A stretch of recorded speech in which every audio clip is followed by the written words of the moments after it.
J'ai été témoin d'un crime quand j'étais dans le coma. C'est l'histoire qu'on va regarder aujourd'hui. Apparemment, c'est une histoire vraie d'un mec du coup qui est tombé dans le coma et qui a vu ou du moins entendu un crime. Et on sait pas c'est quoi. Donc on va découvrir tout ça les amis, si ça vous plaît. Pouce bleu bien évidemment. Et let's go les amis. Salut les gars, je suis Ryan et j'ai 17 Enchanté. ans. 17 ans. Ok, donc déjà il est jeune hein. J'ai été dans le coma pendant 5 mois et 12 jours. C'était une expérience si étrange. Je suis passé d'un état de rêve à la réalité. Au bout d'un moment, j'entendais ce que les gens disaient autour de moi. Mais je ne pouvais pas réagir. Un truc incroyable s'est produit pendant que j'étais dans le coma. Laissez-moi commencer par le commencement. Ah ouais carrément il a changé de tenue, il y a du budget. En grec ancien, le mot coma signifie sommeil profond. Mais ce que vivent les patients est très différent du sommeil. Le corps éteint la conscience pour se guérir, ce qui minimise l'activité cérébrale. C'est un peu comme appuyer sur redémarrer sur un ordinateur. Ah ouais mais du coup en vrai ça va être utile. Avouez des fois on a tous envie de redémarrer notre corps, tu sais, de repartir à zéro. On vous alimente par des tubes. Oh. Certains patients sont aussi attachés à une machine pour bien respirer. Ça me fait trop peur ça. Cette machine achemine l'oxygène dont votre corps a besoin vers vos poumons. C'est trop horrible. Alors, comment ai-je fini dans le coma? Je me souviens d'une sensation de chute, puis du bruit d'un cognement avant de perdre conscience. Puis, j'ai été aspiré dans un vortex. Ah ouais carrément, dans un vortex, non mais là c'est bon. J'ai tournoyé jusqu'au fond. Les voix se sont éloignées. Le pire, plus je m'enfonçais dans le vortex, plus il devenait sombre. Vous pensez que c'est vrai tout ça? Parce que apparemment c'est une histoire vraie. Soudain, le tournoiement s'est ralenti. Je me souviens avoir pensé, c'est ça la mort? Puis, un profond silence et l'obscurité absolue. C'est à ce moment-là que je suis tombé dans le coma. Même si ça semblait long, ça n'a pris que 15 ou 20 secondes. Alors, moi j'ai déjà été dans le coma aussi. En gros j'avais fait une chute en skate et genre je me suis défoncé la gueule. Les gars je suis Rayton, vous savez déjà les bails. Et je sais que moi aussi j'étais dans le coma mais pendant peut-être 1 heure. Et après je suis allé à l'hôpital. Je me souviens de rien des premiers mois. Je ne sais pas comment, mais un jour j'ai commencé à entendre des voix. Au début, c'est horrible, il a tout toutes les voix. était étouffé. Un peu plus tard, elles étaient normales.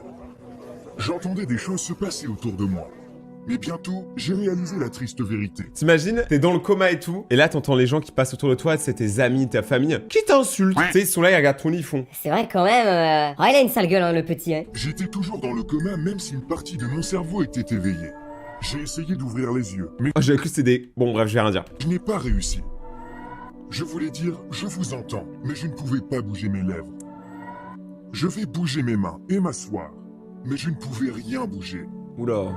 C'était comme si une force invisible m'en empêchait.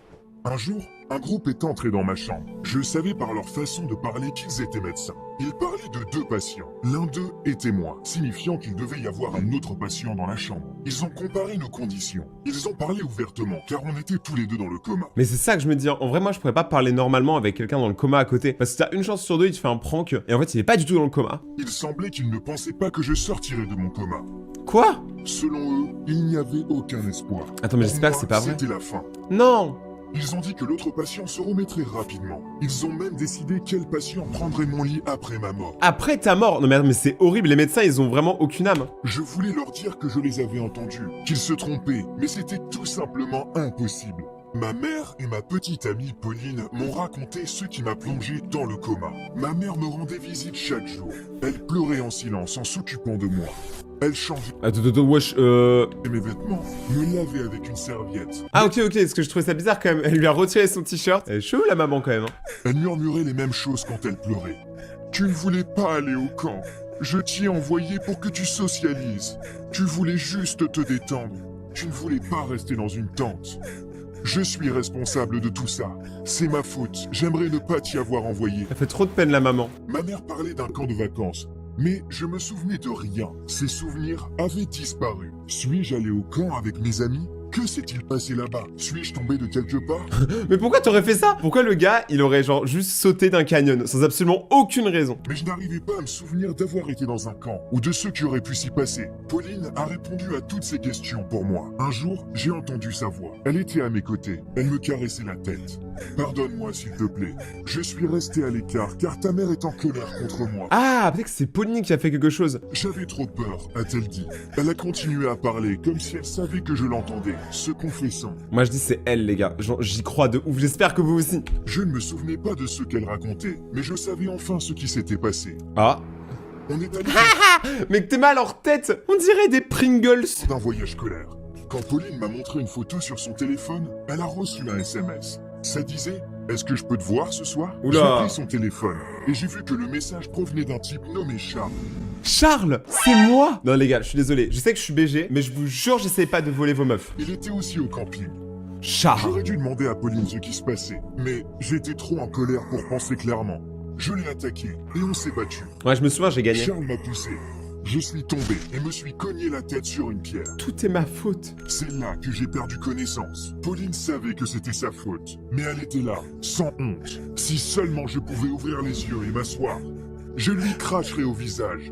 Je lui dirais, sors, sors et ne reviens jamais. Moi je dis, il va le faire. Je pense à un moment, il va réussir à se réveiller. C'était impossible, mais je savais que lorsque je sortirais du coma, c'est ce que je ferais. Mais les mois passés sans que mon état s'améliore ont commencé à m'inquiéter. Mais j'avoue, putain, ça fait longtemps que me quitte dans le coma en parlant moi, les amis. Hein. Moi, j'avais déjà lu des histoires de gens qui étaient restés dans le coma pendant plusieurs années. T'imagines, tu te réveilles après plusieurs années. TikTok n'existe plus. Rayton est toujours youtubeur parce que les gars, moi, j'arrêterai jamais. Même les médecins me rendaient visite moins fréquemment. Je n'étais pas mort. Et l'autre patient était toujours dans le coma. Ah bah voilà aussi, hein. Les médecins, ils abusent comme il y a du favoritisme. Un jour, alors que je m'ennuyais, j'ai entendu une conversation bizarre. Je n'avais jamais entendu quelqu'un rendre visite à l'autre patient. Ah, Il y avait un homme et une femme de ce côté. L'homme a dit « Je ramène l'argent chez toi demain. Je pense pouvoir le faire, mais je ne peux pas. Tu devrais laisser tomber aussi. » oula. Elle était très en colère et parlait avec les dents serrées. « Nathan, tu m'as promis. J'ai tout vendu pour pouvoir te donner cet argent. Si tu ne vas pas le faire, alors montre-moi. Je ferai ce qui doit être fait. » J'ai une théorie les amis, vous êtes bons. Un truc qui est grave fait dans les films et dans les séries quand quelqu'un est dans le coma, c'est de le tuer pour récupérer soit une rançon, soit une caution, soit une assurance. Vous imaginez même pas le nombre de gens chaque année qui peuvent se faire tuer juste pour récupérer une assurance. Il n'y a aucune blague dans ce que je dis. Il mérite de mourir. Tu vois? Je n'arrivais pas à croire ce que j'entendais. Parlait-elle vraiment de tuer quelqu'un qui était dans le coma? Mais ça arrive tous les jours. Au bout d'un certain temps, Nathan a cédé à son insistance. À voix basse, il a dit « Cet interrupteur contrôle l'oxygène. Tu peux diminuer le taux en le tournant vers la gauche. Regarde, tu vois ce petit appareil attaché au doigt de ton mari? Il mesure le rythme cardiaque et le taux d'oxygène dans le sang. Vous imaginez, elle va tuer son mari les gars. Si le rythme cardiaque ralentit et que le taux d'oxygène baisse, l'alarme se déclenchera. Tu dois faire baisser le volume de l'alarme avant de faire baisser le taux d'oxygène. Personne ne le vérifiera. J'écoutais avec stupéfaction. Ce Nathan était-il médecin? Il n'arrêtait pas d'appeler le patient ton mari. Cette femme était-elle la femme du patient? Je pense quand même si elle appelle son mari quand même. À moins que ce soit vraiment son nom. Ça se trouve c'est son mari, c'est son nom. Comment tu vas son mari? Pourquoi voulait-elle tuer son mari? Mais surtout, allait-elle vraiment le faire? J'avais vraiment peur, mais je ne pouvais rien faire. Puis, je suis retombé dans le vortex. Encore? Les sons se sont à nouveau assourdis. J'ai tourné infiniment dans le vortex et j'ai complètement perdu conscience. Je me souviens du moment où je me suis réveillé. Là, c'est le moment où il va se réveiller. Je pense que c'est le moment le plus épique de tout l'épisode. Réfléchissez à qu'est-ce qui va se passer après et let's go! Mes yeux se sont ouverts. Je n'avais pas vu la lumière depuis des mois. Alors j'ai fermé les yeux. Ah, et du coup, les gens, ils ont repensé qu'il était dans le coma. Du coup, c'est reparti pour 3 mois de coma. J'ai entendu ma mère crier de joie. Elle avait vu mes yeux s'ouvrir. Elle a tout de suite fermé les rideaux. J'ai de nouveau ouvert les yeux. Je lui ai souri. Elle a dit « Bonjour mon chéri » et s'est mise à pleurer. Oh, j'ai trop hâte de voir le moment où il va revoir sa copine et il va la déglinguer. Mais pas dans le bon sens. La salle s'est remplie de médecins en 10 minutes. Je n'étais pas encore sûr de pouvoir parler. J'avais l'impression que ma voix n'allait pas sortir. J'ai juste continué à sourire. Plus tard, je me suis souvenu d'un rêve que j'avais eu dans le coma. Cette expérience était tellement bizarre. Dans mon rêve, la femme d'un autre patient voulait le tuer. Un médecin qui s'appelait Nathan l'aidait. Mais dans le lit d'à côté, le patient était légèrement plus âgé que moi. Est-ce que ça voudrait dire que ce n'était pas un rêve et que Nathan est bien mort? Pas assez pour avoir une femme. Je pouvais maintenant parler aisément. J'ai raconté ce rêve à ma mère en riant. Elle s'est figée quand je me suis arrêté de parler. Apparemment, le lit dans le type d'à côté était mort il y a 1 mois. Le nouveau patient était arrivé il y a 1 semaine ou 2. Ok. La femme du patient décédé lui rendait visite à l'occasion. Elle s'asseyait et le regardait en silence. Et Nathan, ma mère m'a dit qu'il n'y avait pas de médecin du nom de Nathan, mais il y avait un aide-soignant qui portait ce nom. Ah, c'est un aide-soignant, Nathan. Mais quelle petite fouine. Ma mère n'a pas pu s'empêcher et en a parlé à la direction de l'hôpital. Évidemment, ce n'était pas bon pour l'hôpital. Ils ont dit qu'ils allaient enquêter, mais ils n'ont rien fait. Ils ne sont même pas venus me parler. Mais c'est normal, parce que ça mettrait toute la réputation de l'hôpital à zéro et plus personne ne voudrait venir ici. Mais ma mère n'a pas abandonné. Quand la police s'est impliquée, la vérité est sortie. Ah. Le patient dans ma chambre avait trompé sa femme. Une nuit, lui et sa maîtresse ont eu un accident de voiture. Sa maîtresse est morte et il est tombé dans le coma. La femme voulait se venger, alors elle a planifié son meurtre. Ouais, c'est bon. Alors, les gars, je suis d'accord, tromper, c'est pas bien. Mais tuer, c'est encore pire. Elle a passé un accord avec un soignant, Nathan.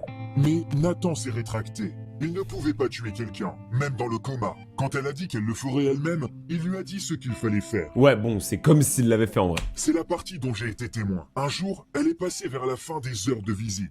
Elle a joué avec les réglages de la machine à oxygène pour qu'il en reçoive moins. Eh mais c'est chaud parce que maintenant, on sait comment le faire. Genre, je suis sûr que c'est la vérité, donc déjà, il faut Personne baisser n'a le su, son. Car elle avait baissé le volume de l'alarme. Tout le monde avait supposé que ce n'était qu'une mort liée au coma. À cause de moi, la femme et l'aide-soignant ont dû avouer ce qu'ils avaient fait. Oh mais attendez, c'est pas un chais, c'est pas deux chais, c'est un double chais. Chais. Et ils ont tous les deux été arrêtés. C'est bien fait. Vous voyez à quel point la fidélité est importante? C'est pour ça que moi j'ai 7 cartes de fidélité dans 10 boutiques différentes. Pourquoi moi et l'homme qui est mort sommes tombés dans le coma? Oui, l'infidélité. Si lui et Pauline avaient été fidèles. De ouf. En vrai, leur histoire, elle se rapproche de malade. Et attention, voici la liste des dernières personnes qui se sont abonnées à la chaîne. Merci beaucoup à ceux qui ont rejoint la chaîne et qui ont rejoint la Team Rayton, vous êtes trop des bons. Si vous voulez passer à ma prochaine vidéo, abonnez-vous maintenant et cliquez sur mes autres vidéos qui s'affichent juste ici. On se retrouve très bientôt pour la suite, code créateur The Rayton et ciao.